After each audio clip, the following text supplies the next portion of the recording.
रउआ लोग सुनतानी गीतकार गायक मनोज तिवारी सोल्जर की आवाज में इस साल के सुपरहिट एल्बम भोला के शहर में, जेकरा संगीत से सजौले बाए संजय सिंह निकलू, जे सुनल जाता देवचरण फिल्म के माध्यम से। लीही सुनी हमार एल्बम के अगला गाना।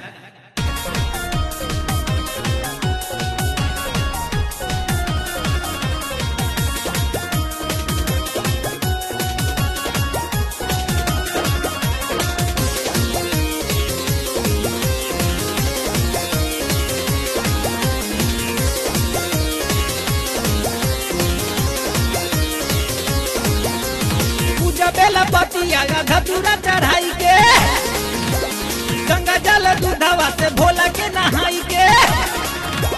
पूजा बेला पतिया धतूरा चढ़ाई के, गंगा जल दूधवा से भोला के नहाई के। होई है तो पे सहाय कमरिया भाई कि जपला ओम नमः शिवाय, कि जपला ओम नमः शिवाय, कि जपला ओम नमः शिवाय, कि जपला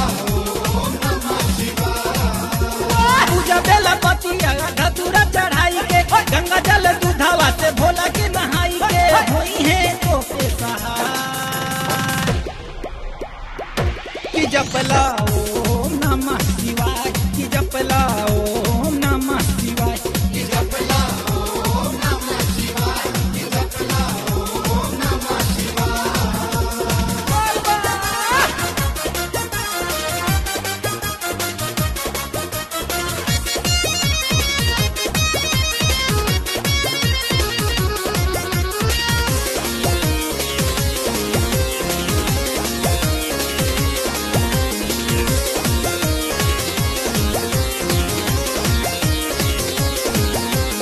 जैसे तपस्या कैली गौरा माई, खाई बेल पतिया का धतूरा चबाई। जैसे तपस्या कैली गौरा माई, खाई बेल पतिया का धतूरा चबाई। रखा बरत तू हो शिव शंकर के, रखा बरत तू हो शिव शंकर के। ममिया दी है भरा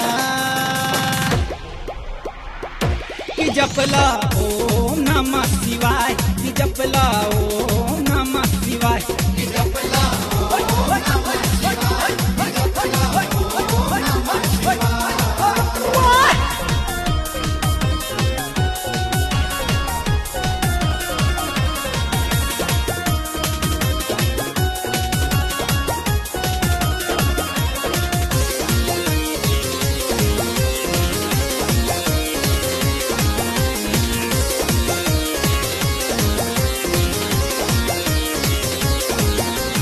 सावन महीना में जलवा चढ़ाला, महामृत्युंजय के जप करवाला। भाई ए हो सावन महीना में जलवा चढ़ाला, महामृत्युंजय के जप करवाला। दीहे वरदान भोला दुआरा पे आई के, दीहे वरदान भोला दुआरा पे आई के। अगुआ दीहे बुला कि जपला ओम नमः शिवाय, कि जपला ओम नमः शिवाय, कि जपला ओम नमः शिवाय, कि जपला ओम नमः शिवाय।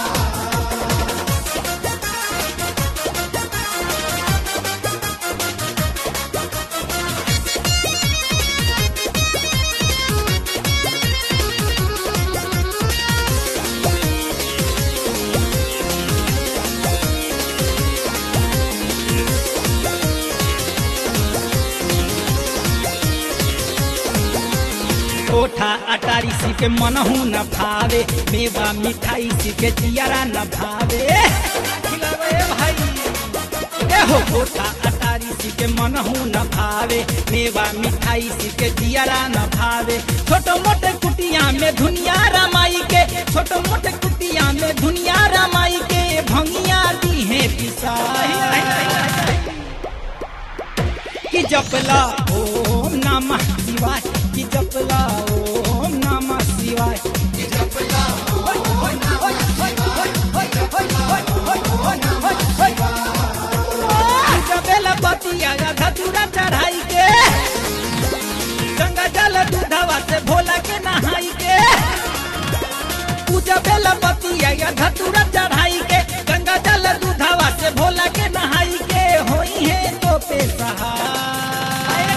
भाई कि जपला ओम नमः शिवाय, कि जपला ओम नमः शिवाय, कि जपला